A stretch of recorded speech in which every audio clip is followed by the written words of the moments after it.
உங்கள் பேரில் இருக்குல்ல?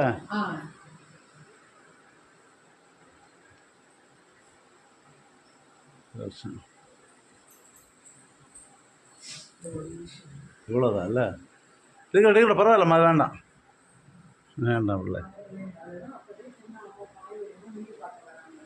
பரவாயில்ல சிஸ்டர், ப்ராப்ளம், அது போதும்.